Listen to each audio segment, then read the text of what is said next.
Hey guys, welcome to Solo ReacTalk. Today I'm going to be reacting to Star Wars vs. Warhammer 40K, Episode 9, Dark Horizons, made by AFanWithTooMuchTime. If you want to check out my previous reactions, remember the playlist card will be at the top. Just click on it and be able to access it. If you want to check out the original video as well as AFanWithTooMuchTime's YouTube channel, the links are in the description below. Last week with Episode 8, Warriors V2. Whew. Yeah, we had a battle between a Jedi and an Astartes, Brother Hastus, and Jedi Master, or yeah, he is a Master now, Anakin Skywalker. And, you know, that battle was amazing. They all had their strengths and their weaknesses. It's just that Anakin Skywalker was a bit too arrogant, I would say, you know, in his approach in fighting against the Astartes. He almost died. Brother Hastus pinned him to the wall. He was about to, you know, use his power sword to slice him in half. But luckily the Bad Batch came in and saved the day. They pushed him back. They pushed back Brother Hastus, but they could not kill him. They really could not kill him. Even after an explosion of a grenade in Brother Hastus' hand, you know, went off, he was still conscious. He was still alive. Even though his face was completely battered and, you know, skin was peeling off and flesh and everything, he still stood up, or should I say he sat up. And the only way Brother Hastus could be defeated was by chopping off his head, which Anakin Skywalker did. So, you know, beating these guys, it's just not going to be simple for the Star Wars universe side of things. And Echo has been experiencing, you know, the full might of a tech marine.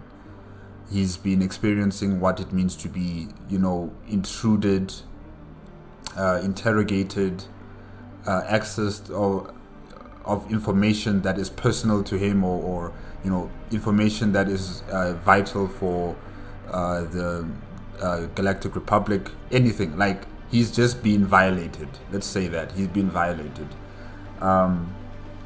And he has survived through that ordeal with shocking revelations, you know, stating that these guys are we're just not prepared to fight these kind of people. We're not prepared to face up against them, whether it's mentally or physically, you know, with our technology. It's just we're not ready to face against the Warhammer 40K universe. So, you know, this is bad omens all around. If the Jedi are having a problem fighting against the Astartes, and the clone troopers also, they like no match for the Astartes. Their weapon systems are also no match for the Astartes. Their ships are no match for the for the Warhammer 40K vessels. Their experience in terms of warfare is also nowhere near what the Warhammer 40K side has to offer. So really, these are just bad situations that are going to cumulate into a bad storm, which I don't know if the Star Wars universe is going to survive from. But I guess we'll just have to wait and see what happens. Now let's continue on with Episode 9, Dark Horizons. 3, 2, 1, go.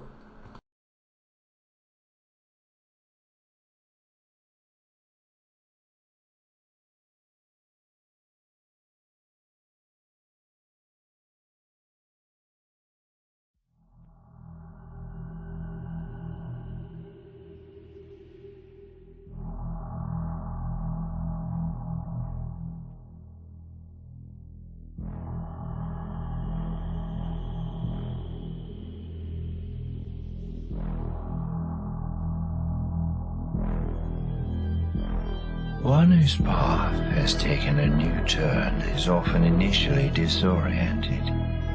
But as time passes, and the path continues steadily in its new direction, there is a tendency to believe that it will remain so forever.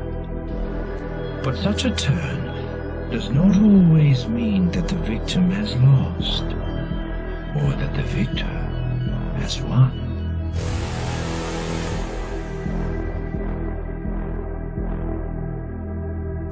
All warriors warriors understand the need to face and defeat the enemy. Both aspects of the task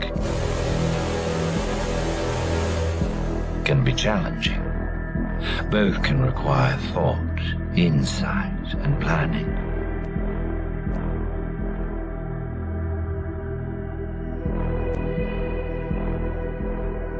But a warrior may forget that even the task of identifying the enemy can be difficult, and the cost of that failure can lead to catastrophe.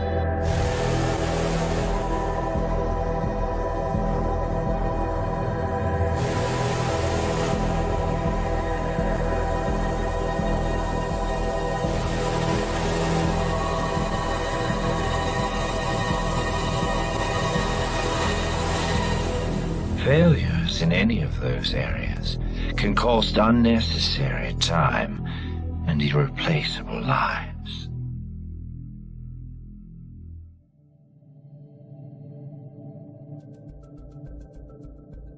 That was cool. That was really cool. I like that. She entered, brazen as her station allowed, dressed in what Orion assumed to be her most comfortable naval uniform, and flanked by 4 of her guards, one of whom was the captain of that guard. She had all the bearing and air of a woman going into a war council, which was much as he had expected her to react. It was how the vast majority of Imperial officers of any branch behaved when he invited them to anything that wasn't strictly a war council. So when Admiral Rolla froze at the sight of him, he did not take it as a slight or insult, but as part of the due course. He was standing beside the table they were to share, a simple thing of wood and silver, wide enough to hold a hefty course between them, yet not so large as to wordlessly invite many more than 2 occupants. Yes, Chapter Master Orion as well as Lord Admiral Rolla are going to have a dinner. They're going to have dinner. Okay, yeah, let's continue. Particularly with only 2 chairs being present. The room itself was an abandoned chapel, large enough to sit a few hundred, which made it pathetically small by comparison to what was standard. It was clearly in disuse, dusty, abandoned, with most of the pews cleared away, leaving a large expanse before the lectern where sat their modest table. The room was lit by torches, the lumen strips in the ceilings and walls either broken or subpar after so long without proper maintenance. 2 Space Marines accompanied Orion, his 2 most trusted honor guard, and while they were fully armed and armored, Orion, most notably, was not. He stood in a deep blue habit, tied about his waist with a golden tassel. On his chest stretched the Imperial Aquila, and his robe was lined with gilded thread, but outside of these details, his robe was plain, finely made, but certainly modest. This is so weird. I've never seen an Astartes without their armor. Never. I have never seen an Astartes without their armor. So yeah, this is just weird. But probably he's doing this, just to make her feel comfortable, probably. But how comfortable are you with an Astartes? Like, really? I mean, even if they do take off their armor, they are still these like superhuman huge people, and they're intimidating, Looked at him as though she had found him standing naked, and it was not lost on Orion that this was likely the first time she had ever seen a Space Marine unarmored. Exactly, naked. Really, I have never seen an Astartes naked like this, never. And likely it would be the only time she ever saw someone of his rank in such a state. But Orion prided himself on his tactical deployment of humility, a weapon all too accessible, yet too often neglected by the men of his order. In response to her expression, he gave the barest hint of a smile and pulled her chair out, gesturing towards it. Rolla nodded to her guards, and Orion knew from the slight pause which followed that she had given them orders. They departed, moving to the 4 corners of the room to create a perimeter, while Orion's honor guard backed away enough to not be intrusive, but remained at either side of their chapter master. As she came forward to take a seat, he crossed over to his own seat, a much larger chair made to accommodate his size. Once she sat, Lord Admiral Rula looked across at Orion. Her face was a mask of cordial neutrality, something he knew she could fake readily, thanks to her augmentations, which also provided her with the beauty of a much younger creature. "Ah, Lord Admiral Rula, I'm glad that you could meet me here for this small dinner. It is not often that I am afforded the privilege of dining with the Lord Admiral of the sector herself," he said. She raised an eyebrow in response. "I see. I'm sure it will not surprise you to know that I have never had the privilege of dining alongside an Astartes, much less one of such a profound rank and seniority. I do not expect that such an event comes lightly or without cause." Orion nodded. "Indeed, there is a great cause to our meeting here," Orion admitted. "But I am sincere when I say it is a privilege. I worked closely with your predecessor for a time, before the Battle of Uxinil's Heart. He and I would often meet like this during the Retaliation Wars." This was a lie. Orion had worked closely with the previous Lord Admiral, and they had dined in this very place. Twice. But only once on purpose, and only once like they were doing now. Still, he could see it taking the truth just that much farther, could see the very slight, nearly imperceptible changes in her movements as she lifted the menu resting before her. "I can imagine how that might be the case. Lord Admiral Bosun was reputed to have been an incredible man." They even have a menu. I know this is a very nice get-together. Oh gosh. And the chapter master with his little sprinkles of lies. Interesting. Okay. Let's see where it takes him. She said as her eyes drifted across the lettering. "And I have every reason, after reading about your account on Kentalis, to believe that you will be just as capable," Orion said, lifting his own menu as well. Her eyes trembled. She didn't read the last word, he knew. She had skipped it as the impact of his words took her. Yes, he knew about Kentalis. Long before she had even been a proper admiral, an early showing of her promise as a commanding officer in the Navy, yet something that would go unmentioned throughout most of her accolades. It was something that could only be found after it was sought, and no casual seeking would have uncovered it. Yeah, Chapter Master Orion has come here prepared. You know, he has to know those who he wants to trust, and make his confidants in trying to make this new empire, this new imperium in the Star Wars galaxy. He has to know each and every single one of you, your backstories, how far back does it go, in terms of information, your accolades, your mood swings or your traitorous thoughts, any type of shred of information is required so that he can make proper analytical decisions on who should survive and who should die. So yeah. "I see you know much of me," she said casually. She placed her menu down gently, folding her hands together and looking at Orion as he mirrored the movement. "And I know much of you as well, Orion Phaedrus. Your record is formidable, even compared to others among your ascended kind. Simply that you are the most senior of all of the commanders from between 3 chapters of Astartes speaks volumes without utterance. But the work you did on Jubilation of Tau, Gargantua 9, and Yevon Secundus, masterful." He nodded, not denying her. Of course, he knew what she was implying. All 3 of those worlds had faced insurrections, and all 3 had to be restructured extensively. He himself had been forced to intervene in each of these conflicts, not simply to root out the traitors and insurrectionists, but to repair the severely corrupted and decayed power structures that had been uncovered there. "I am glad that you appreciate the care my chapter takes in ensuring the loyalty and stability of the Emperor's dominion. I expect you would do no less in my position." She smiled at that, though it was not a kind smile.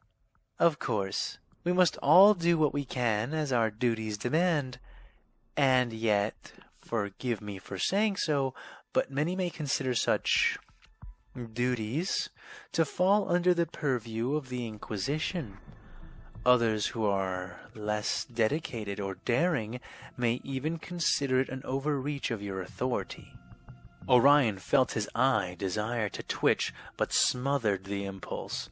Discipline was his greatest weapon, and he was never unarmed. Still, he had to commend the Lord Admiral. She had a way of cutting to the point with a touchless blade. Lord Admiral, do you know much of the Cassicani insurrection of Yevon Secundus? He asked. A servitor entered the room then, clicking and clacking on metal limbs, like a four-legged insect. It came to each of them in turn, taking their orders and writing them down precisely, before scuttling away again. When this was done, Rolla turned to answer the chapter master's question. I was referring to the Prokin Rebellion, actually, she said. Yes, I suspected you were. But do you know of this prior event? He pressed. I'm afraid not, she said. Orion leaned back in his chair. I was a battle brother then, a tactical marine. My whole squad of 10 had been sent to Yevon Secundus to put down a heretical insurrection. Rebels, worshipping some kind of fertility god, had started capturing and sacrificing members of the nobility, as well as sabotaging off-world grain shipments. He sighed heavily, and though he desired the impression it gave off, this was no feint. The memory weighed heavily on him. It had truth and the power of truth in it. So we found them. We killed most of them, took their leaders prisoner. It was easy. A near-complete waste of our time. Why did you take them prisoner? Weren't you supposed to kill them all? He said.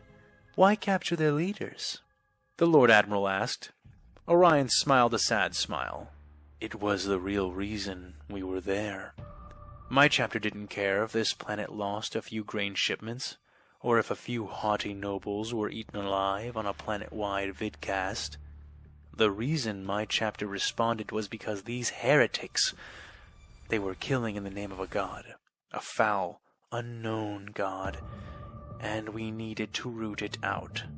He could see in her posture, though not in her face, that she didn't quite understand. You see, Lord Admiral, rarely, I mean truly rarely, is it the case that an insurrection purports to worship a god of any kind, and is in truth worshipping nothing. Normally it is some kind of Xeno, or charismatic rogue psyker, or worse. It was this thing that we were hunting, and so we took their leaders prisoner in order to interrogate them, to force them to reveal the location of their gods. Orion shook his head. They did. On the first night, in the first hour, they told us. We did not believe them, and I personally aided the chaplains in forcing them through every single measure and method of truth extraction that they could survive. And yet, when they lay broken and chittering at the end, the answer was the same, and it was a terrible answer. She leaned in, and he continued.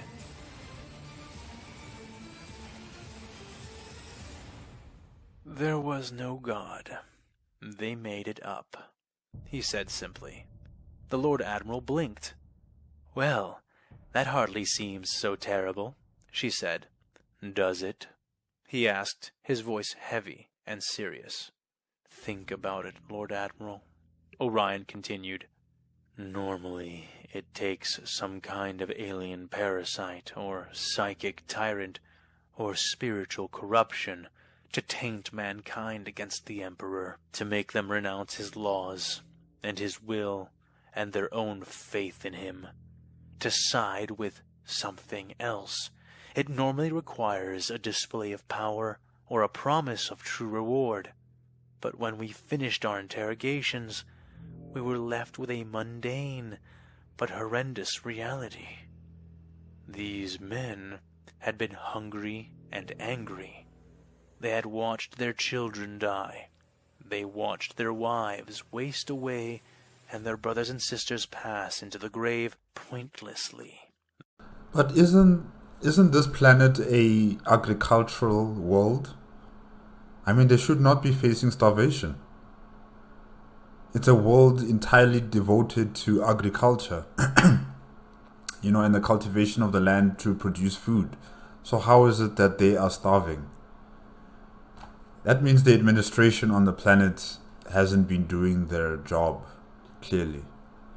The men and women of the Imperium are always willing to sacrifice for the Emperor, but it must be for him, for something.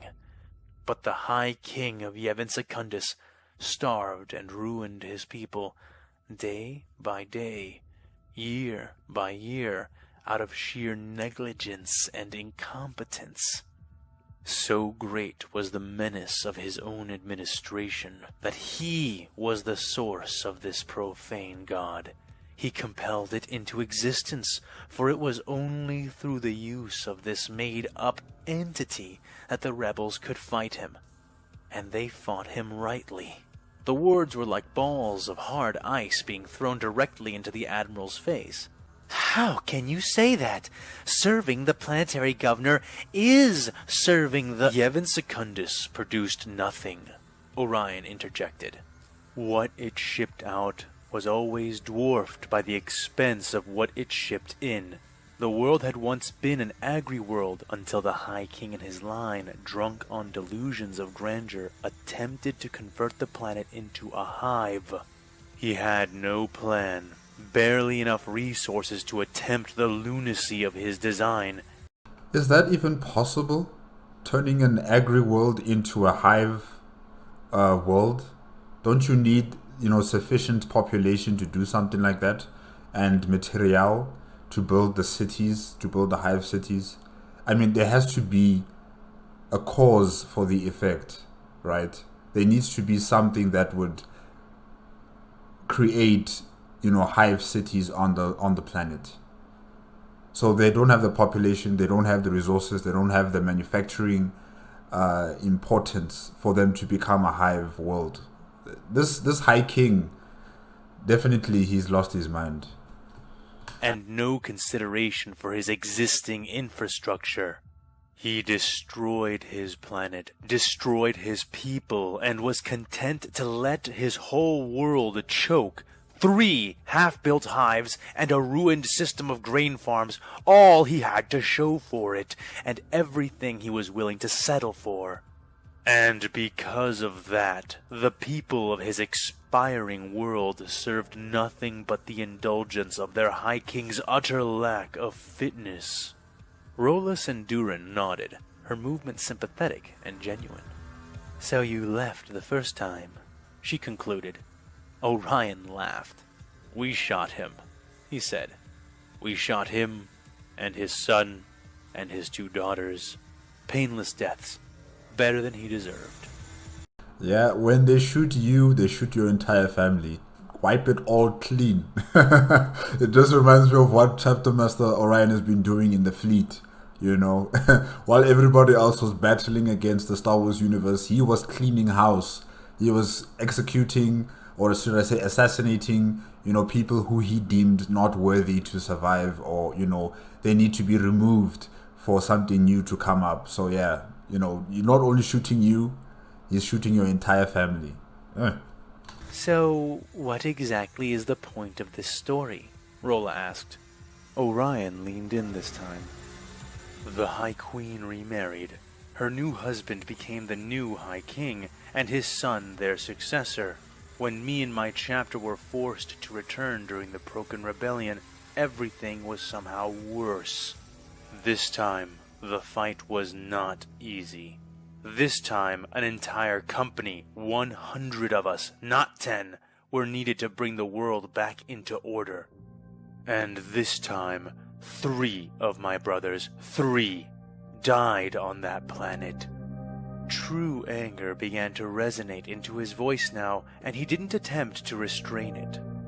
Brother Tascairn Chold, Brother Sasran Olden, and Apothecary Julian Vrain. 480 years of combat experience between them, And they died, killing desperate, starving humans who had been driven so far out of their senses by their conditions that they dared to rebel. The old Space Marine shook his head. It was there and then where I realized that it was not enough to merely excise the infection.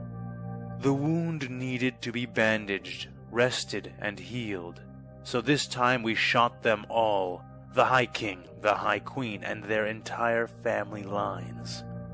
I created trials, tests, and took those who succeeded and mentored them briefly in the ways of rulership, in the ways of administration. We taught them to stand, and then we let them stand. I am no tetrarch. I do not aspire to be one. The reason Yevon Secundus still has a High King is because I still insisted on respecting the structure that was already there, that which could be salvaged. As I was then, I am now. He paused briefly as the half-mechanical servant placed a dish of spiced void eels before the Lord Admiral, all artfully displayed, each wide mouth filled with a candied Centurion apricot. Okay, so, this is just the story of Chapter Master Aurelian, should I say his experience in trying to remake governments, remake societies, for the betterment of the population of a particular world. And now he wants to implant that experience in remaking Battlefleet Zektek and all the people who are in Battlefleet Zektek. And of course, he wants the help of the Lord Admiral Rolla. He wants her support in making this a mission of his own, come into reality. Okay.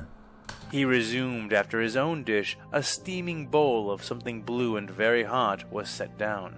It smelled like wet plaster and somehow left a metallic sting in the Admiral's nostrils. Blue with a metallic sting. Interesting. Hey, what are these Astartes eating? Oh, wow. So then, I can assume that, since you are now as you were then, you are eyeing the power structure of our isolated forces. Is that right? She asked, picking up her utensils and cutting into the supple flesh of the first eel. Perhaps I would be, if one existed, Orion said. But if we are no longer abiding by the rules of commander seniority, then there is none. There is no Imperium here. What there is an aging battle fleet, 3 Space Marine chapters, many extremely varied regiments of the Imperial Guard, several overloaded black ships full of volatile psychers, and thousands of transports housing almost 15 planets worth of civilians who will all soon be arriving at this system. There is no Departamento Munitorum, there is no Segmentum Command, there is no Terra, no Astronomicon, no High Lords. There is just us, and soon there will not even be that. The Lord Admiral wanted to protest, wanted to refute his statements, but she couldn't. Not while he was looking at her, not when she had no way of refuting his words without resorting to delusion. He could... Yeah, what or how were you going to, come against that, what Chapter Master Orion just said? There's nothing. Anything that you know from the semblance and the order of the Imperium of Man does not exist here. It's just you guys and your ships. So yes, everything that he said here is correct. There's no excuse or there's no argument to be made here. See it in her artificial eyes, still too human to hide her soul underneath. Then, what do you want from me? Command of the fleet? Command of the transports? She asked sarcastically. He didn't take her bait, didn't flinch as he proceeded. Work with me, Lord Admiral. Stand with me, not under me, but alongside me. Put your trust and your weight behind my chapter in the negotiations to come. The Imperium is not here until we make it here. Help me do that. I like that. The Imperium is not here until we make it here. I like that. This guy is such a politician. I like it. Lord Admiral stared into his burning golden eyes for several long moments, judging him, his words, his worth, and his loyalty. And that was as it should be. After all, he had done the same before ever meeting her. Ultimately, her response was a heavy sigh as she placed her fork down, a juicy chunk of pitch-black eel flesh still attached to the end. "I will agree to hear you out," she said. Orion smiled, but suppressed most of it, restraining his expression to a subtle grin as he nodded, lifting his own spoon and dipping it into the bubbling concoction before him. He had her, even if she didn't want to realize it then. Already she agreed with him, and now the rest was merely a matter of social formality. "Thank you. That is all that I can ask."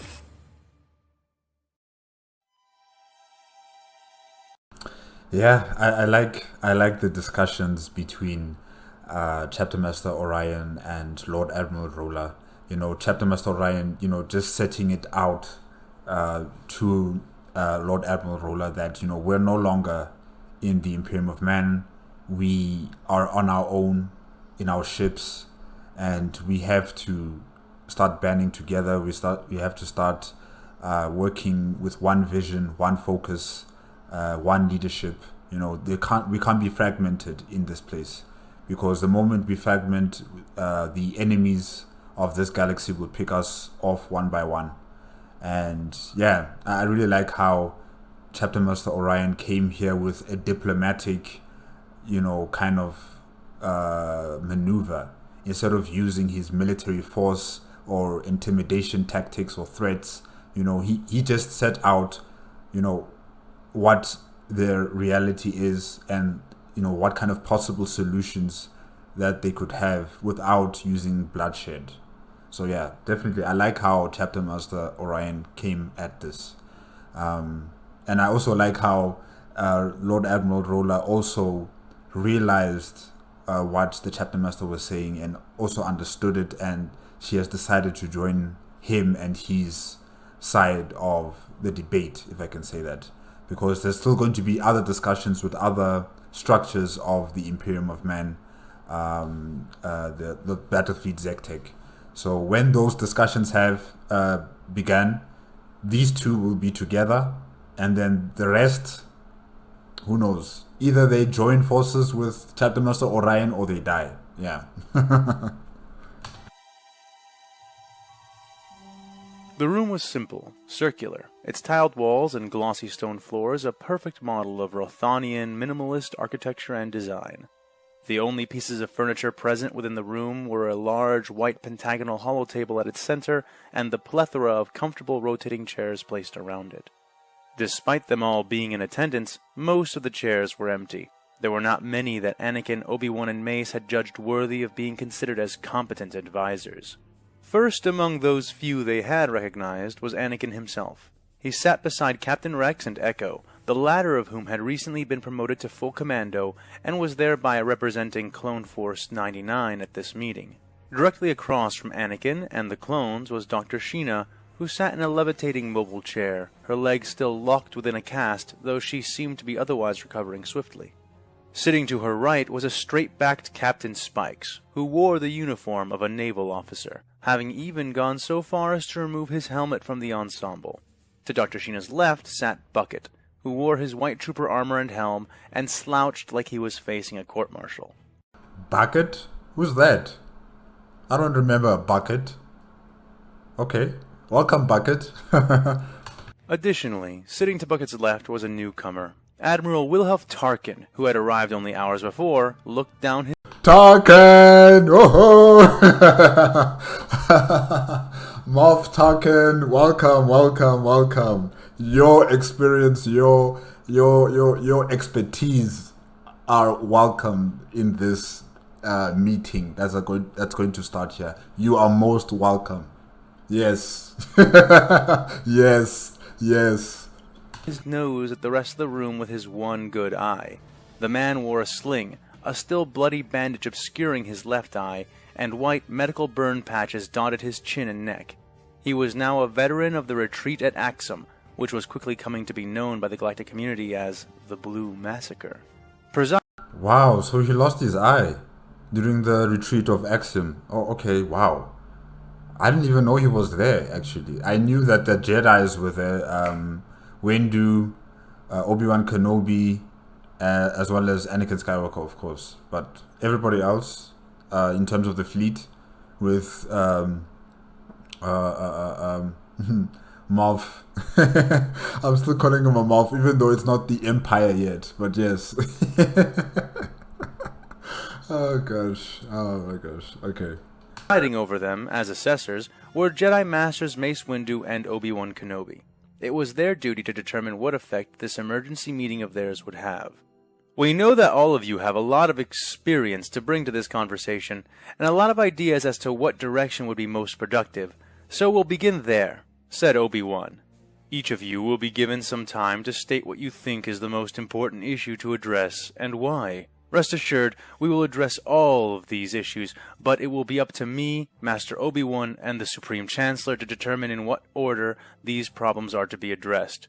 Keeping that in mind, I think we will start with young Skywalker and move around the table clockwise. Mace added.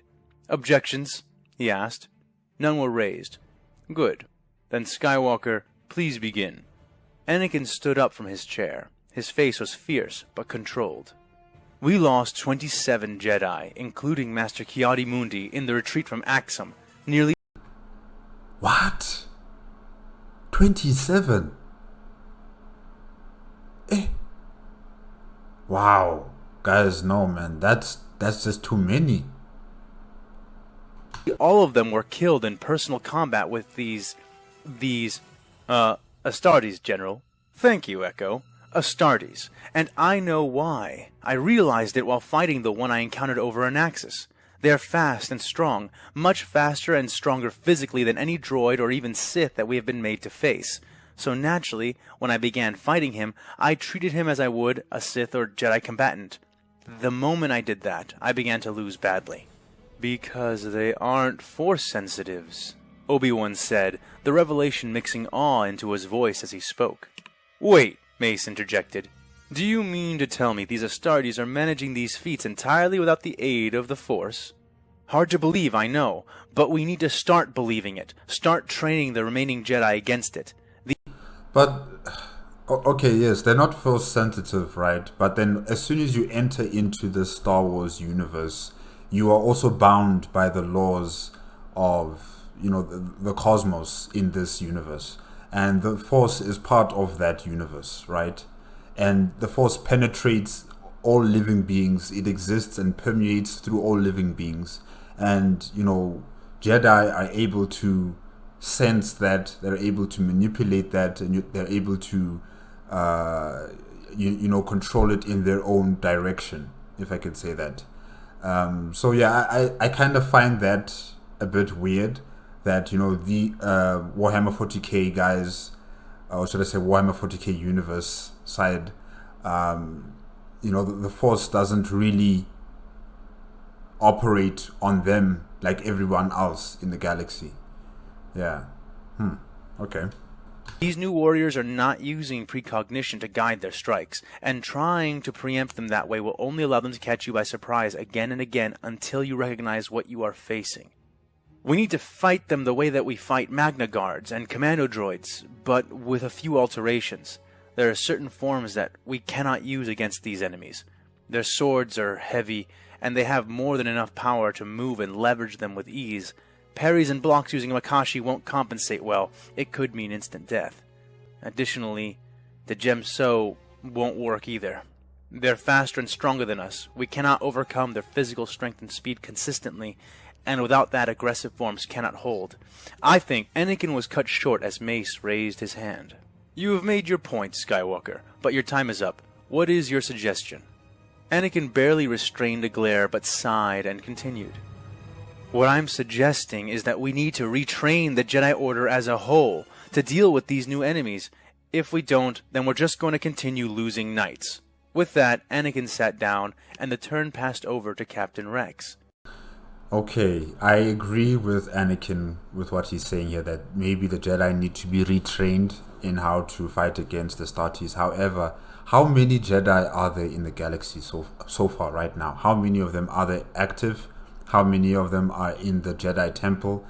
And how long will it take to retrain all of these people in how to fight against the Astartes? Because I don't think these battle fleets are going to just sit around and wait for you guys to improve yourselves and then they'll come after you. No, like these guys are just going to keep pushing in to the galaxy, further and deeper into more civilized, or should I say more populated worlds, and wreak havoc. So you guys just don't have the time for this, I think. Yeah. The clone stood, dressed in his customized blue-tinted armor, his helmet placed on the table before him. "Permission to speak freely, generals?" he asked. "Granted," said both Obi-Wan and Anakin. He coughed to clear his throat. "I do not mean to dismiss the weapons given to us by the Republic. They have worked well against the clankers and militia that the Separatists have been throwing at us. So what I'm going to say may seem hard to believe, but it needs to be said, and I believe it needs to be acted on right away." Rex pulled his left blaster pistol out of its holster and slid it onto the table. "We need better guns." To further punctuate his point, the clone pressed a button on the side of his helmet, sending its data to the holotable, which promptly displayed said data as a three-dimensional blue image. It was the Space Marine they had been fighting, viewed from Rex's perspective.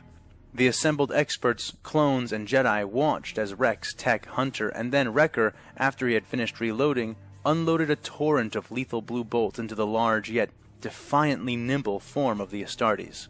More than half of the bolts were deflected, and yet several got past the warrior's guard. The blue bolts splashed and hissed against his armor, landing in volleys that would have downed super battle droids.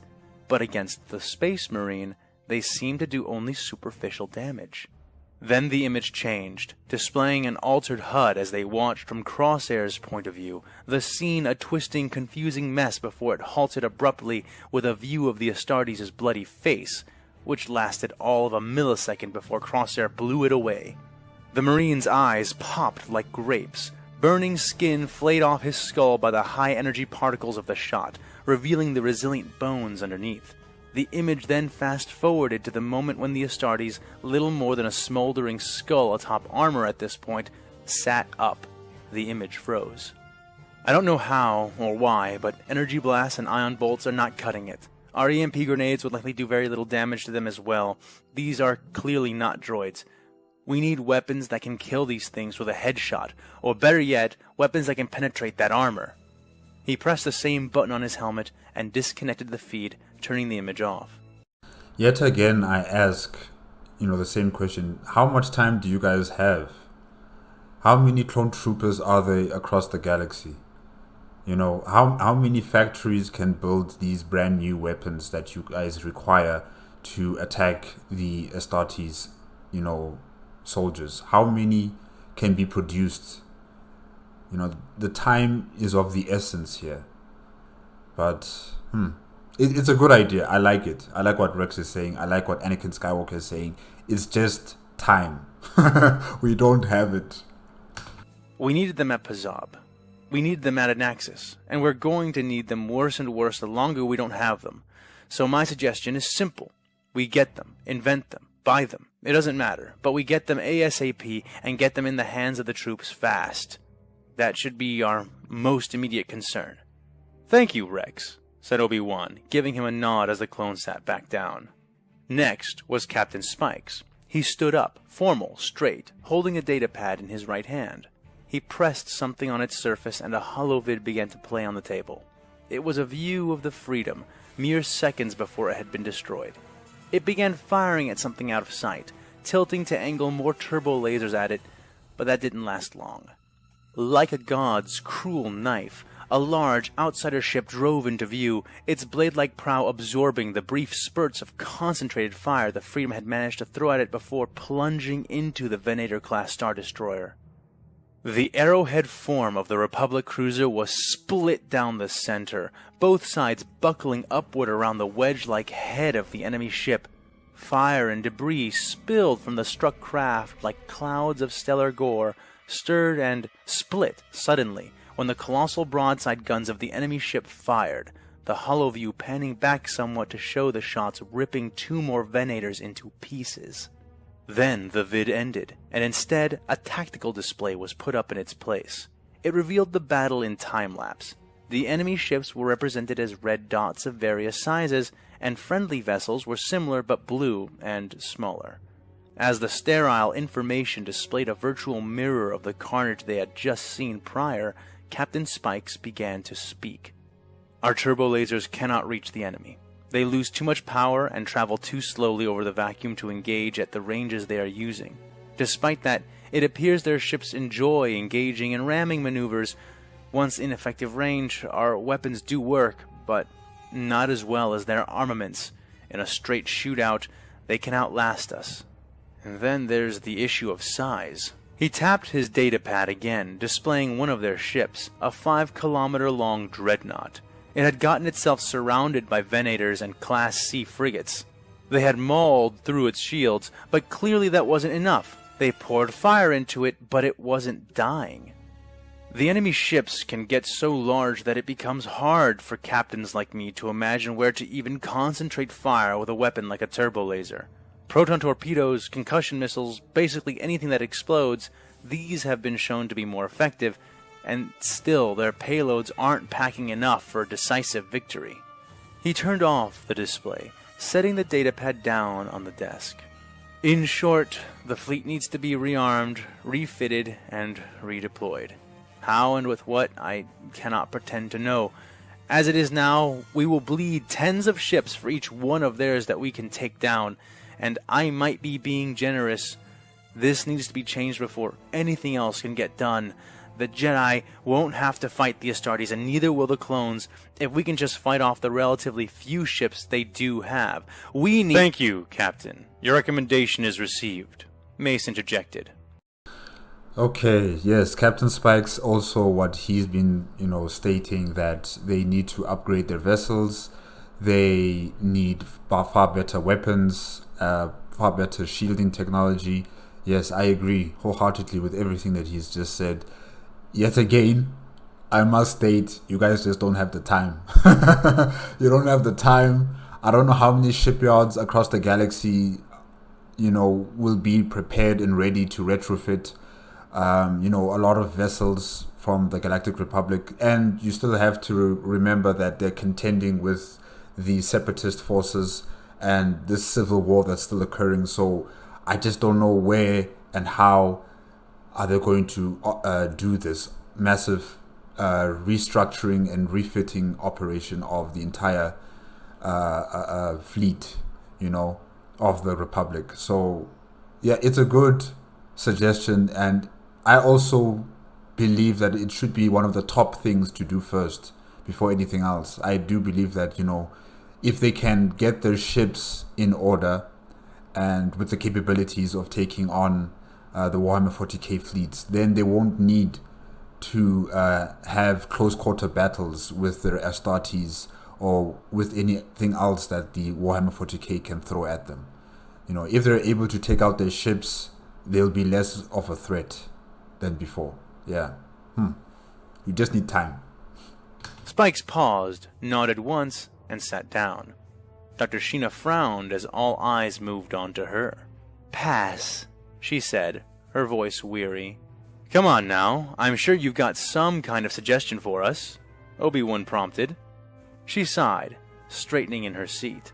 Get the Senate and the Chancellor, all of them, put them on a Mandator II dreadnought, and make it the new capital of the Republic, the doctor said. Every eye went wide.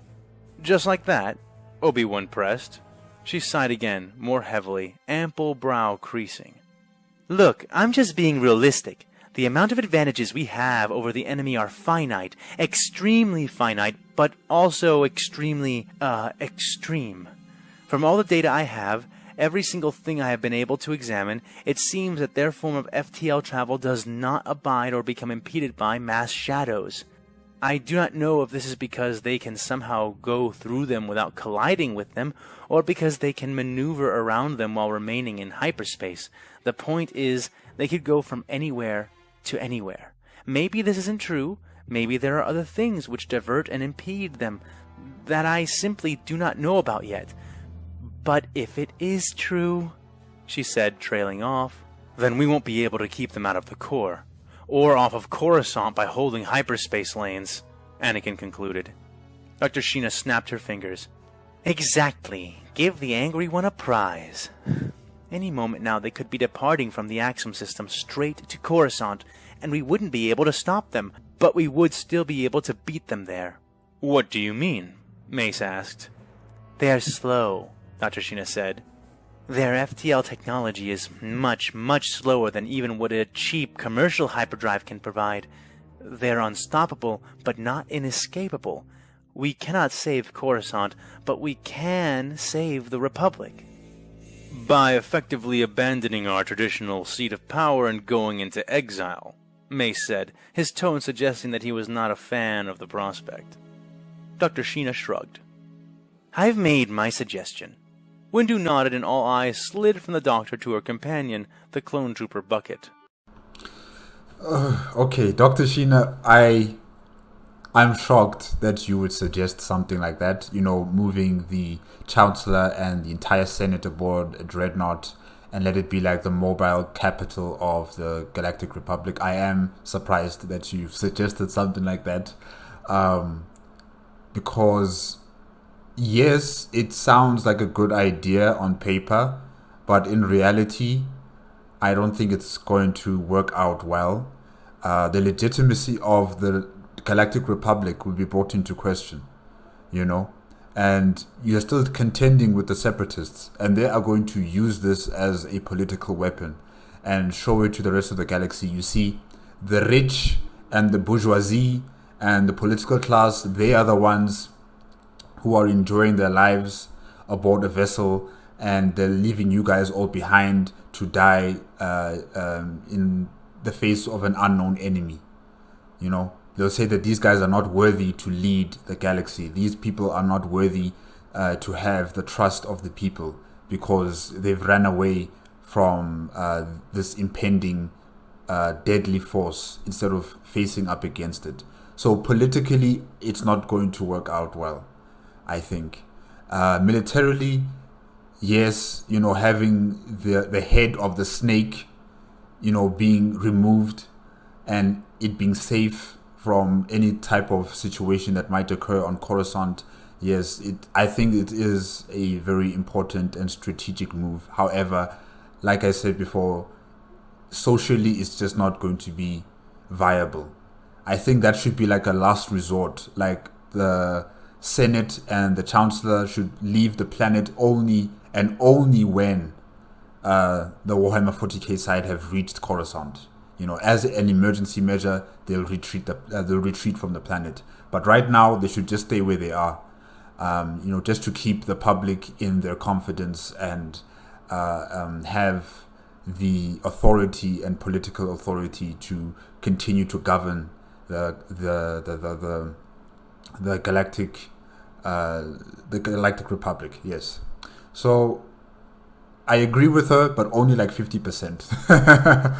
And then in terms of what she's talking about, the FTL speeds of the Warhammer 40K, I am not entirely sure what she's saying there is correct, because she is basing this off on hyperdrive technology, something that they use, and the Warhammer 40K side, they use warp drive, and the warp is different from the hyperdrive, hyperspace, routes. I'm not sure if the warp has, specific safe routes that they can use to traverse from one point to the next. Like in the Milky Way galaxy of the Warhammer 40K, I'm not sure if they have something like that.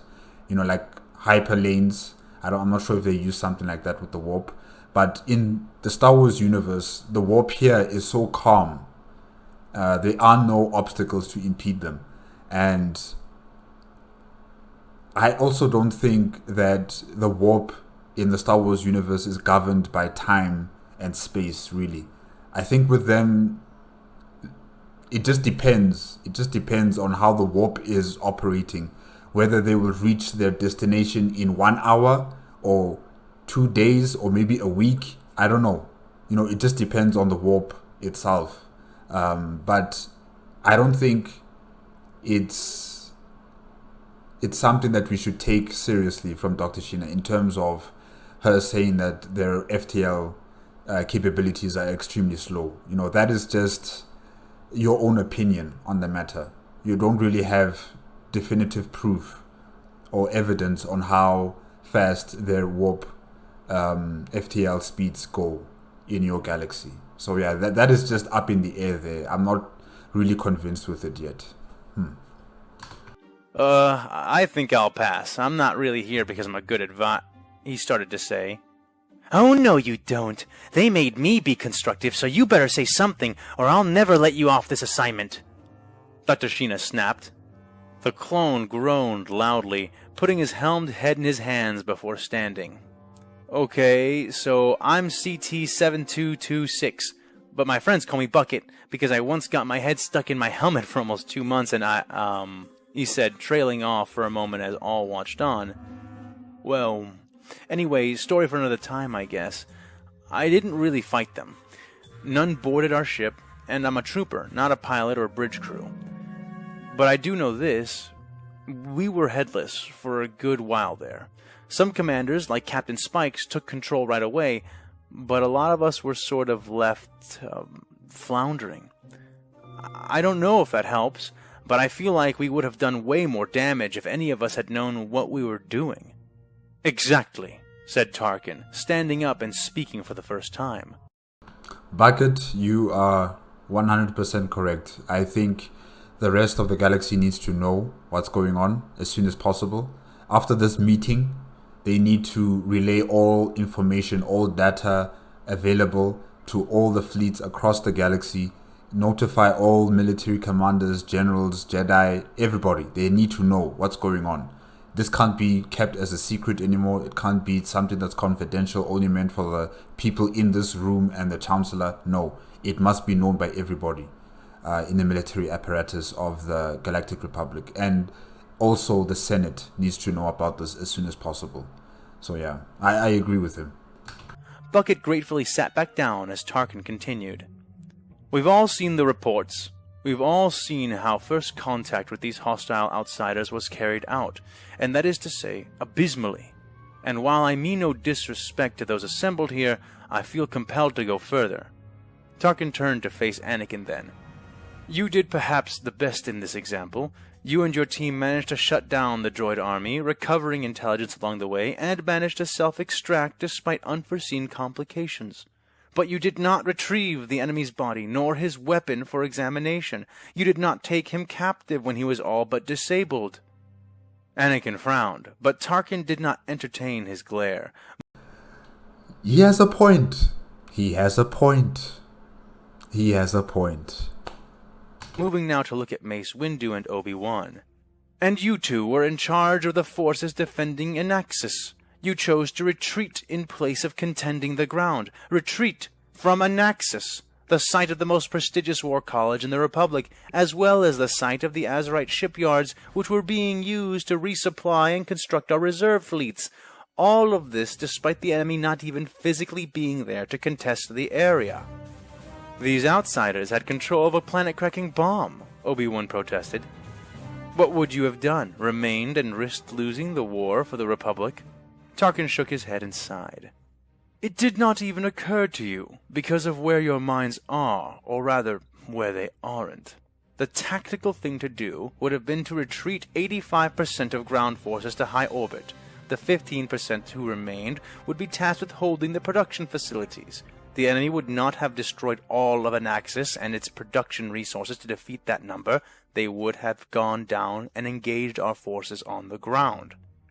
Once the enemy committed forces, then you could safely and gradually commit more of our forces to hold our territory. The enemy would not detonate their weapon while their own soldiers are present on the planet, and that would buy us time to neutralize it without losing the Republic's holdings. And what if the enemy commander decided that 15% of our forces was enough to warrant the bomb going off? Obi-Wan asked. The haggard admiral shrugged casually. Then we lose 15% of our forces at the Naxos and deny the enemy what we have lost. Still a better outcome than what we have now. And I'm sorry. I'm sorry. No. Tarkin, I like you. But no, not with this plan. This plan is a failure. High orbit, 80% of your forces in high orbit. You do realize that's where the enemy is. The Warhammer 40K fleets of, what is it called again? The Crimson Razors. They are up there. They will target any vessel that's in high orbit and destroy them. So your 80% will be gone off the table. The rest that are on the planet, they will be killed by the Astartes and by the Imperial Guard. I'm afraid that you have severely underestimated your enemy. Clearly. Do you think they're just going to sit there and watch 80% of your forces in high orbit, give reinforcements to the surface? Do you think they're just going to sit there and watch you guys? No. No, I'm sorry. That's just not going to work. And even if your plan worked somehow in terms of having 80% up in high orbit, reinforcing those on the ground, right? I don't think the Warhammer 40K side is just going to blow up the planet. I think that would be the last resort, meaning that they will be committing forces on the ground. And just what you've heard from the other commanding officers like Rex, like Spikes, like Anakin Skywalker, telling us that 27 Jedi died, on the battlefield fighting against these guys. What makes you think that the forces that you've left on the planet are going to make it against the Astartes and the Imperial Guard? What makes you think they'll be successful in pushing back the enemy? No. Tarkin, I think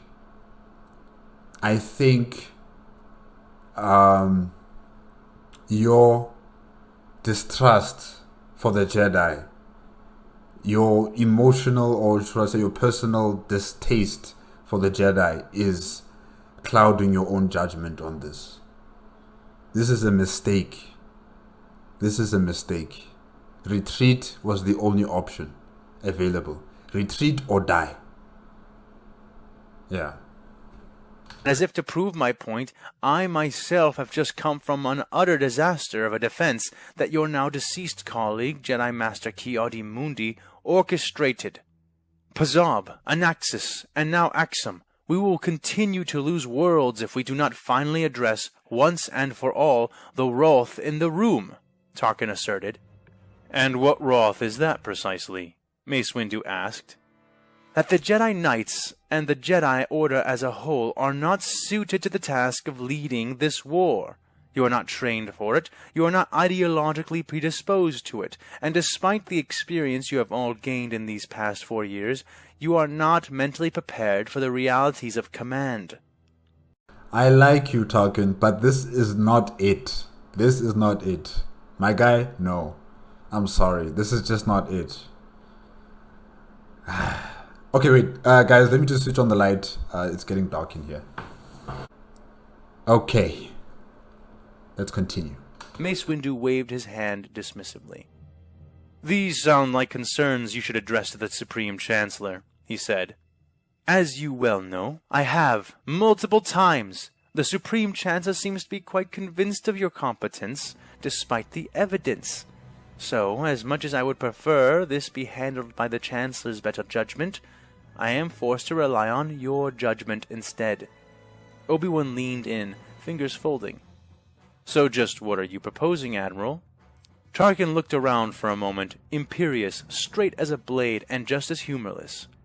I am recommending that the Jedi Order as a whole step down, abdicate command of the Republic's armies voluntarily, and allow true military leaders to take control of this war effort. Return to your temples, or enlist to serve properly, but recognize that you are not fit to confront this new enemy, not as you are now. we are looking for solutions to this issue, and you are playing politics out here, you know. Tarkin, no, you're disappointing me. You are disappointing me. You are really disappointing me here, Tarkin. This is not the time. This is definitely not the time for your personal vendettas against the Jedi, you know. They are not incompetent. They are not these weaklings that you think that they are, or, you know, that they are not meant for or suited for war. You know, these guys are good at what they do. They are morale boosters. They are foresight leaders, you know, because they use the Force. They are capable of feats that most of your generals cannot do. You need people like this. Yes, maybe I would agree that there should be like something like a co-leadership, you know, having the Jedi and military officers at the same level of authority, you know, in terms of the Galactic Republic's military. Yes, I probably would agree to something like that, but not one replacing the other. No, we don't have time to be changing personnel. We don't have time for that.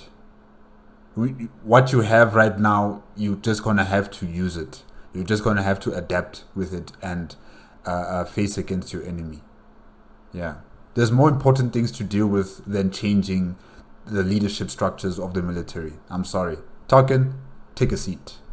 He paused, retrieving a data pad of his own from the surface of the table. No one spoke, and so he pressed on. It does not need to happen all at once, though it could. Our current military structure allows for that kind of rapid reorganization of officers. Slow or fast, gradual or immediate, I have compiled a list of suitably trained and experienced leaders from within the Republic's member worlds. They are loyal, tactical, and most importantly, ruthlessly pragmatic. I have matched them purposefully to each command posting that is currently held by a Jedi commander. As he spoke, the holotable displayed his list in 2 columns.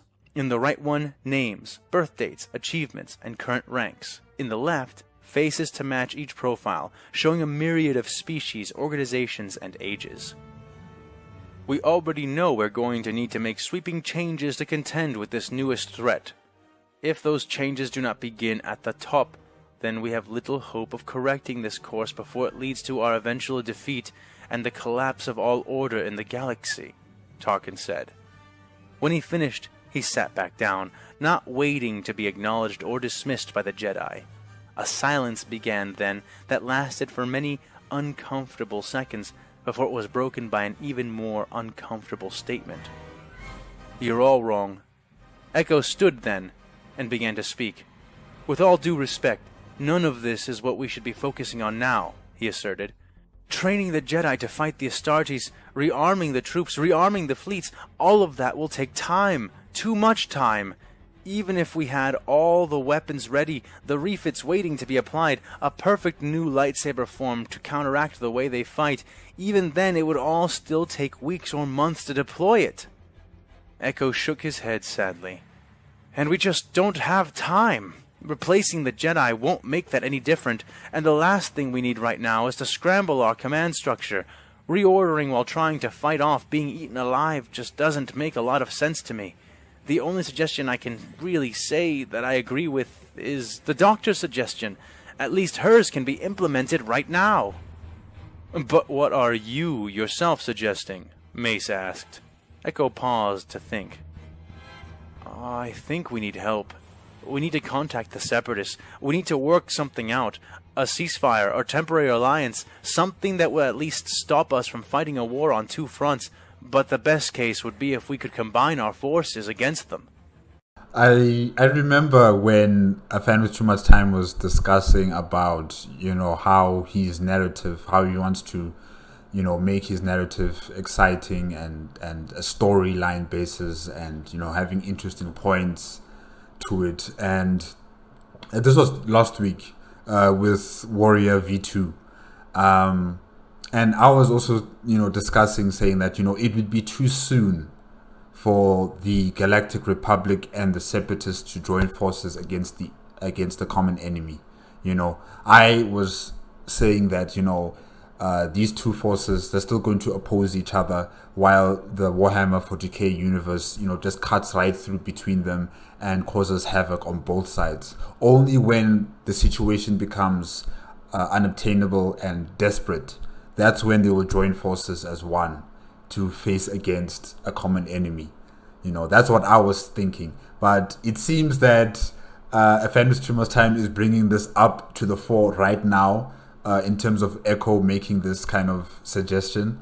And I'm just wondering whether they're going to go along with it, the rest of the people in this meeting, to contact the separatists and tell them that we need to join forces, or are the separatists going to say, no, we'll deal with the enemy our own way? Yeah, I'm just wondering about that.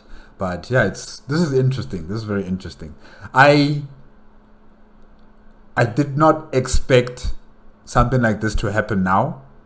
Like I said, I was expecting this to happen like maybe when the situation is far more desperate than it is right now. But it's a nice surprise. I like it. If it were possible for Echo to have said anything more shocking than what Tarkin had already suggested, he seemed to have just given voice to it. Echo, that's... Anakin started.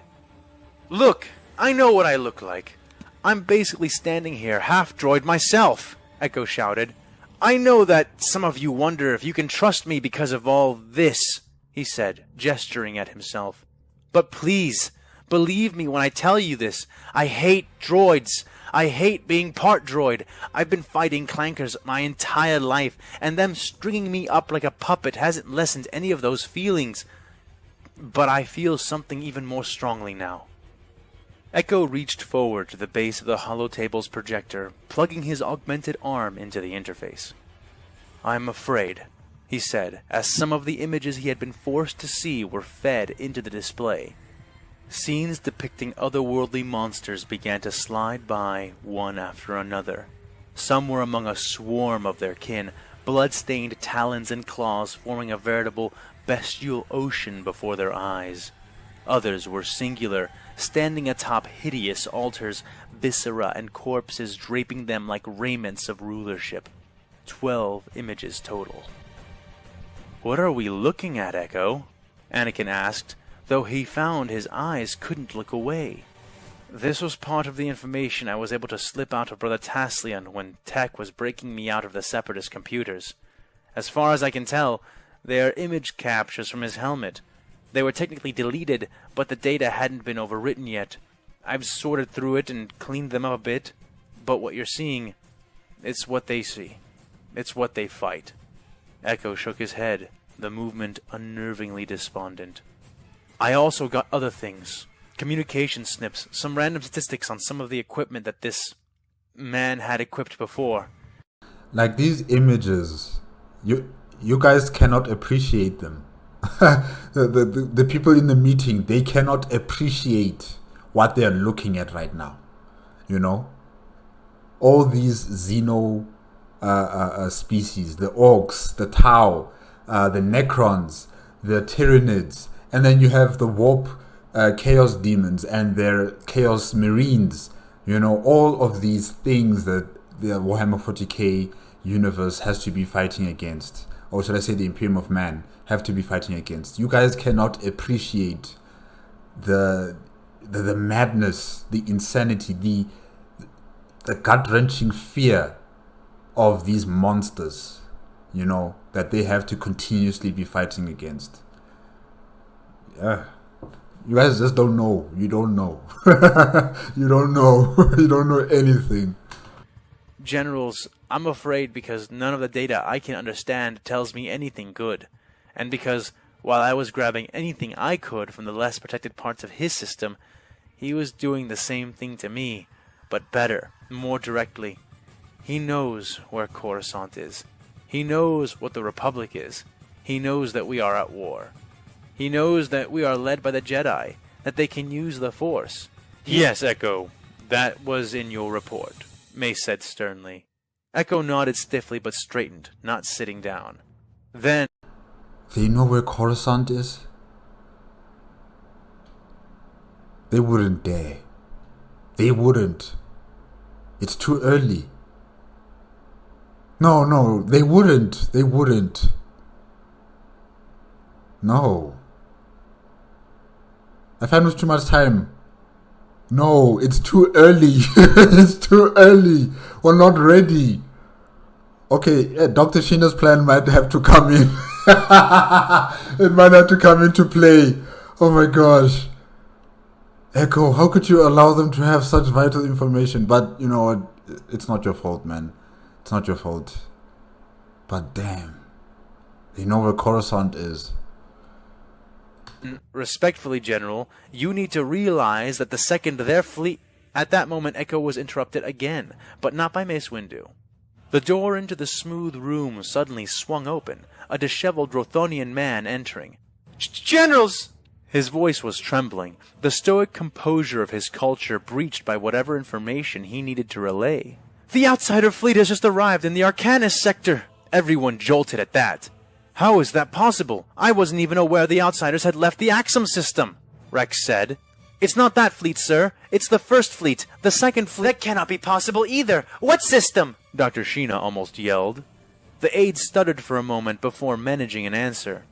I told you, Dr. Sheena. I told you. The warp is different from your hyperspace. It just depends on how they use the warp. Traversing through it and how fast it will take them to get from point A to point B. So yeah, what you were assuming there with how fast they can go into FTL, no, it's wrong. It's not an important system, only a single inhabited planet, extremely low population index, the tattoo system, I think it was called. But it's sitting at the crossroads of the Trialist trade route and the old Corellian-run hyperspace route. We fear this might signal the beginning of a substantial new blockading effort. Dr. Sheena shook her head, eyes wide in abject denial. They left 4 days ago. There's no way they could have reached this far into the Arcanus sector this quickly. The Rothanian didn't seem to know what to say to her. See, this is what I'm talking about, Echo said, leaning one hand against the table as he gestured with his interface tool towards the aide. We think we know things, but we don't. We're drawing lines, trying to pretend that what we think we know amounts to anything. Maybe hyperdrives are faster, maybe only sometimes. That's why we can't pull punches right now. We need to stop fighting the Separatists. We need to pull everything we have together and then some. The moment their fleet leaves the Axum system, they are going straight to Coruscant, and if they do, we don't know how much time we will actually have. They wouldn't dare. They wouldn't dare. No. No, guys, no. It's too early. It's way too early for them to get to Coruscant right now. No. I refuse.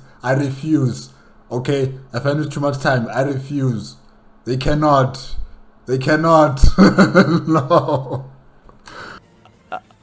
Sirs? The aide interjected again, his pale skin now much, much paler. I was also told to inform you that the Second Fleet has just departed the Axum system. They left a small reserve force around Axum and Anaxis, but most of the fleet departed the system approximately 8 minutes ago. The news was like an ice bath on every ear that heard it. For a brief instant, no more than 1/10 of a second, all were too struck to respond. But this was no longer the first year of the Clone Wars. Prepare a shuttle. We leave in the hour, Mace Windu said. Yes, Master Jedi, said the aide. Contact the Chancellor. Make a formal request to recall the fleets back to Coruscant on my behalf, said Admiral Tarkin. Right away, Admiral, the aide added, coming to the table and withdrawing a datapad from his robe-like garment, beginning to take notes. Also, try to see if you cannot secure a line of communication with the Separatist Council, said Obi-Wan. This had many eyes darting his way, but he raised a hand to assuage them before any words were spoken. Nothing is decided, but we might as well keep our options open, he said. His former Padawan rolled his eyes at that. Right, we might as well call up Death Watch while we're at it, said Anakin, standing and heading for the door. Obi-Wan shook his head, but did not rise to his bait. Rex donned his helmet, and he, as well as the other clones, began to move without being told, with the exception of Bucket, who had to be ordered to follow by the Doctor. But just before they left, the aide asked one more question. Admiral, which fleets? Pardon? Asked Tarkin. Which fleets do you want recalled? From which fronts? Tarkin shook his head. I would have thought that to be obvious. All of them, boy. Request all of them.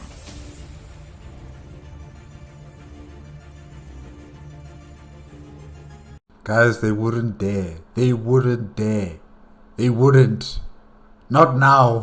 Not now. I'm not ready, okay? I am not emotionally ready for that to occur. You know, Warhammer 40K fleet orbiting Coruscant. I'm not ready for that. I am not ready.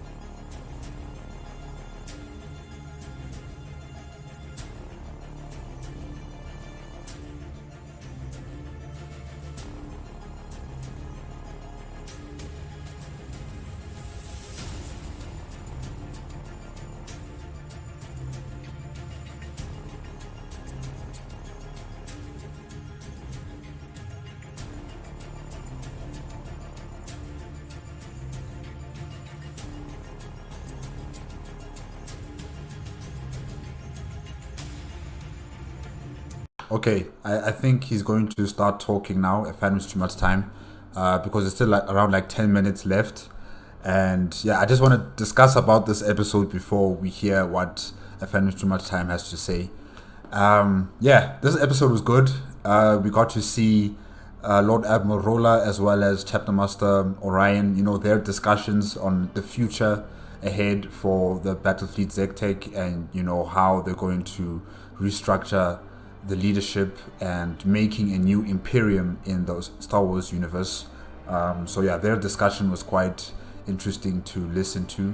And then with the Star Wars side of things, with their bickerings and their debates on how they should deal with this potential, not even potential, this threat, this threat that is encroaching in the Galactic Republic space. It was very interesting to hear all the different viewpoints in terms of strategies on how to fight them, weapons that they need, ships need to be upgraded, the option of moving the entire executive and legislative branches of government on a vessel and let it be a mobile capital that moves around for the safety of the Galactic Republic. As well as the assumptions about how fast they can go through warp, because Dr. Sheena still thinks that they use some sort of hyperdrive, which that's not the case. So yeah, it was quite interesting to hear her viewpoints on this matter. And what Bucket was saying about everybody needs to know what are they fighting against. That was also very, very important. This information needs to be spread across the galaxy. Everybody who has a gun, everybody who has a ship, everybody, they need to know what's going on and who is invading the galaxy. And what Moff Tarkin was discussing about, in terms of reforming the military structures, I don't agree with him. We don't have time for that. Yes, I agree to a joint co-ship, commanding ship with the military and the Jedi. That I would agree to, but not one replacing the other. We just don't have time for that kind of thing. What else? Oh yes, Echo, telling the entire meeting that, they just don't have time. They don't have time to be debating anymore. They don't have time to do many of the things that everybody was, talking about. They just need to join forces with the Separatists and have a united force against the Warhammer 40K fleet, which is a good idea. I also wholeheartedly agree with it. It's just that I don't know if it's going to be enough. I don't think it's going to be enough to defeat the Warhammer 40K universe fleets, because if you guys remember what I said last week with episode 8, that, you know, they will fight against the Warhammer 40K, but they will not win. They will retreat, and it will be a bloody retreat. You know, even if they did join forces with the separatists and they fought against the Warhammer 40K fleets, it's just not going to be enough. You know, that's why I'm also siding with Spikes here, Captain Spikes, where he said that they need to re-armor, retrofit their vessels, and give them far more powerful weapons with long range on their side, better shielding technology, better armor plating, you know, so that they can stand a chance against these vessels. So I agree with Echo saying that they need to unite their forces, and I also agree with Spikes that, you know, the first thing that should be dealt with is the reorganization, rearmoring of the entire Galactic Republic fleet. That's what needs to be done as soon as possible, ASAP. Whichever shipyards are available across the galaxy, they need to be requisitioned by the government and, you know, nationalized, and then start making brand new vessels or improving the vessels that they have. Yeah, as soon as possible. But yeah, this episode was nice. I really did like it. I enjoyed it. Tarkin made me laugh, but I was also a bit disappointed with what he was saying. And yeah, AFanWithTooMuchTime, well done. This episode was...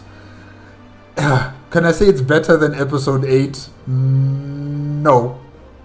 I still like the fight in episode 8. So episode 9 has its strong points. It's just that episode 8 had that fight.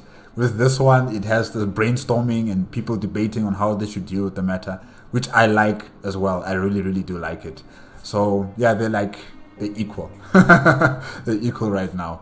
But yeah, guys, remember, if you want to check out the original video as well as AFanWithTooMuchTime's YouTube channel, the links are in the description below.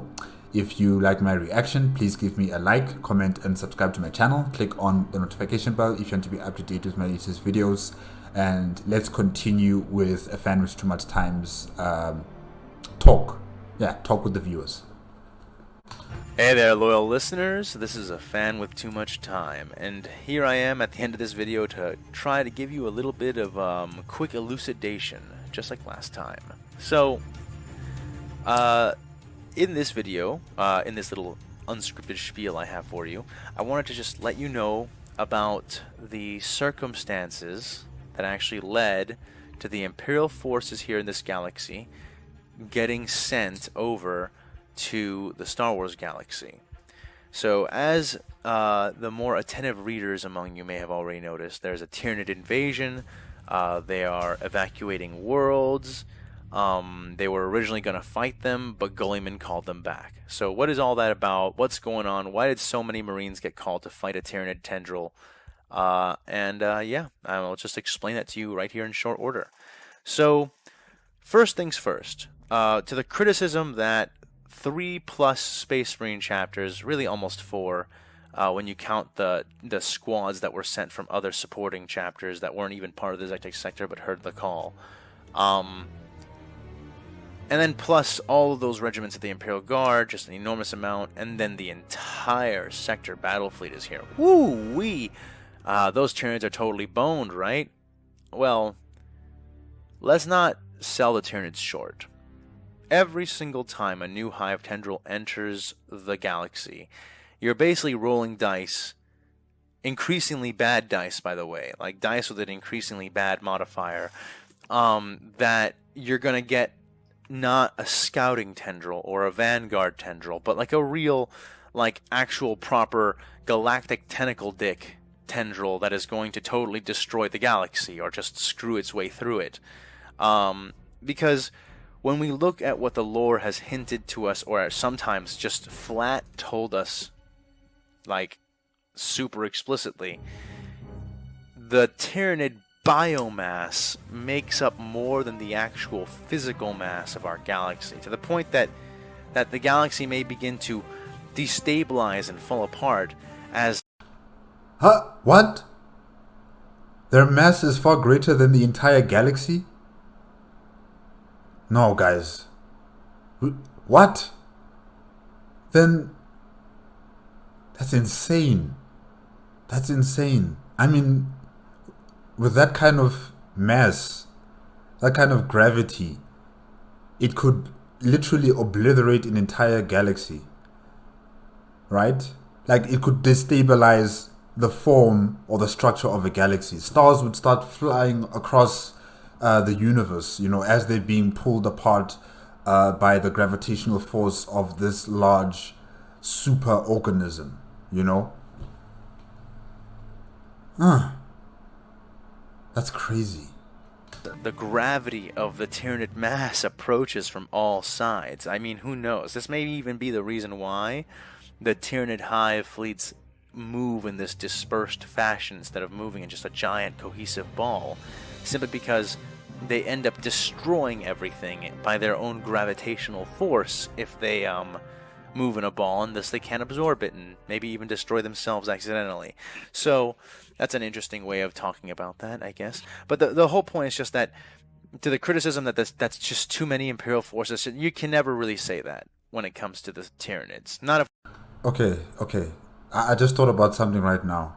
If the mass of the Tyranids is far greater than the galaxy, you know, I think there won't be enough resources in the entire galaxy to fund a defense or an offense against, you know, a Tyranid invasion that occurs, you know, many years, eons after eons after eons of invasion of Tyranids. Eventually, the resources of the entire galaxy will be depleted. You know, there's only so many planets in a galaxy. Yes, it is millions. However, you know, as AFanWithTooMuchTime has just stated, the mass of the Tyranids is far greater than even our own galaxy. Guys, there's not enough bullets for each and every single one of these Tyranid creatures. There's not enough bullets. There's not enough ships that we can build over the next eon, or 2 eons, or 3 eons, you know, to defend our galaxy against the enemy. Eventually, we're going to mine out all the planets, all the celestial bodies like asteroids, or, you know, the gas in nebula systems. You know, we're going to mine out everything, and still the Tyranids are going to be coming to the galaxy. We are doomed. We are doomed. We're taking them by their cannon and by their fluff. Yes, the Ultramarines have totally wrecked an entire Tyranid tendril, a huge one at that, and it's just like 1,000 dudes plus any help they get. That is like both luck and Marnius Calgar being the Emperor on his off time when he feels like it, and also strategic genius on the part of the people who are involved, because I like the lore and I don't like to denigrate it, honestly. I like my Warhammer. But frankly, when you know what a Tyranid warrior is, when you know what a Hive Tyrant is, when you know how many of those things can exist in one tendril, and how big a tendril is supposed to be, you begin to realize how totally absurd the very idea and notion of that is. So, yeah. It could be that this is just a really big tendril. It could be that that's what's going on here. Huge tendril, we need this many dudes. Yeah, you better believe it. That's what Tyranids are. But, admittedly, that isn't what's going on. Admittedly, the reason all of these Imperial forces have managed to rally so cohesively and on time and in this place, in this way, is because they have been manipulated into doing it. The Drukhari, who have been absent from the history of the Zektek sector for quite some time, at least in major force, have decided to make a major move on the Zektek sector. They see this sector, which is effectively a warp storm harbor. I will explain that at a later date. It's like a giant sealed-in farm for them that closes off. And when it closes off from the rest of the Imperium, because of fluctuations in warp storms, then it basically becomes this like I said, a farm for humans, where they can just harvest and take whoever they want as long as the guard dogs and shepherds have been disabled. And that's what they're doing. They're getting all of these Imperial forces that are native to the Zektek sector in one place, to fight the Tyranids so they can mash up the Tyranids, mash up the Imperium, use their own traps they've installed into the battlefield to wipe out both forces as much as possible, and then to delight in harvesting at their leisure all of the people and things that they want and can within the entirety of the Zectic sector, not the whole sector battle fleet, and the Space Marine chapters that belong to it have been totally annihilated and eradicated.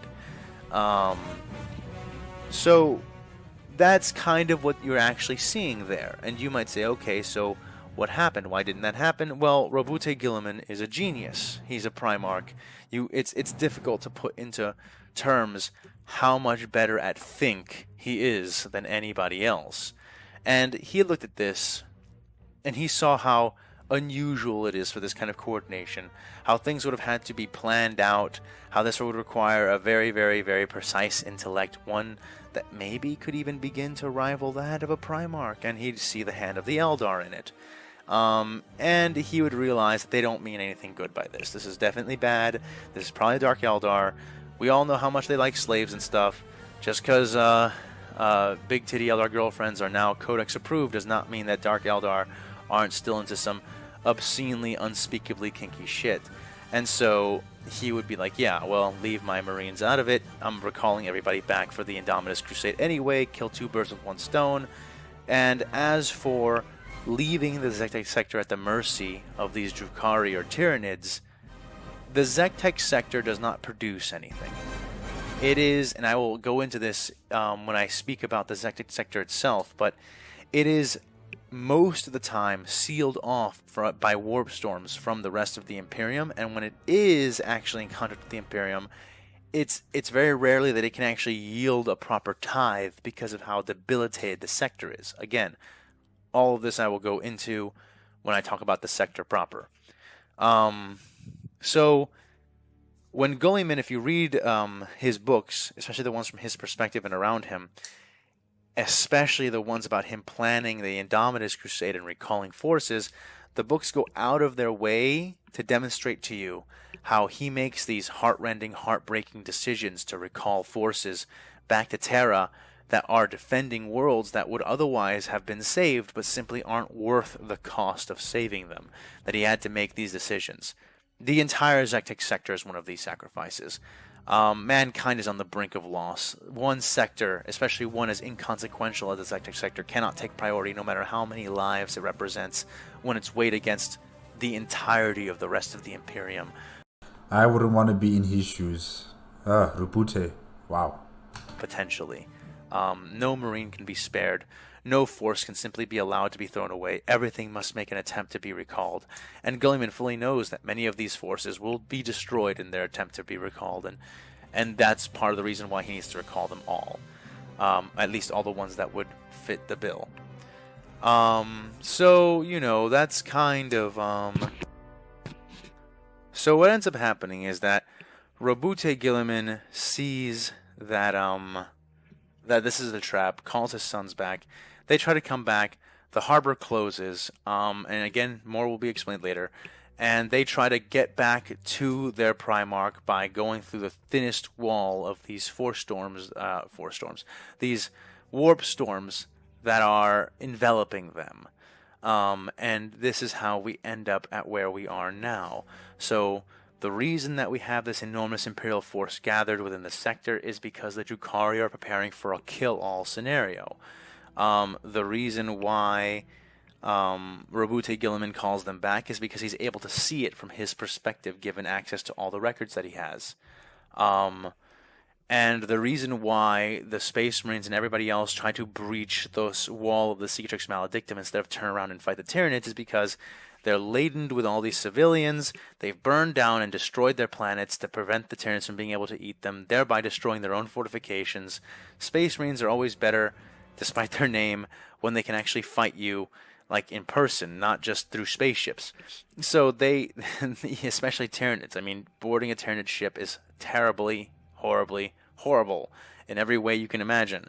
So, they would much rather take their chances with this warp storm and a percentage of them get through than fight with these Tyranids, be locked up in this sector anyway, have to breach the warp storm anyway to get back to Gulliman.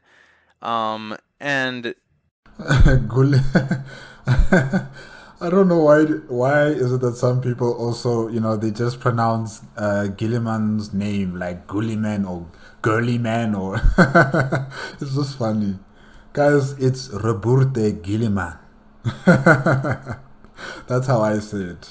And that's kind of how we arrive at where we are. So I hope that with that you can kind of understand a little bit more about the mindset and the position that these guys were in when they came to the Star Wars galaxy. And you'll actually know a lot more once I do get around to speaking about the Zektik sector's history, so that you can know precisely what was going on in this place when all this stuff decided to go down. But that being said, I think that will be enough rambling for today. I hope that you guys enjoyed my little spiel. I hope you guys enjoyed the story much, much more. And as always, I'll see you next time.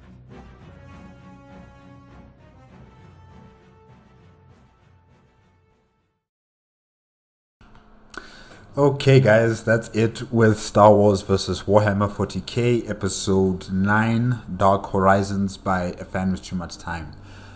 Yes, that little talk that AFanWithTooMuchTime had with us was also very enlightening, especially dealing with Battlefleet Zektik and how they got to the Star Wars universe, how they were given orders to retreat by Roburte Gilliman from the Zektik sector.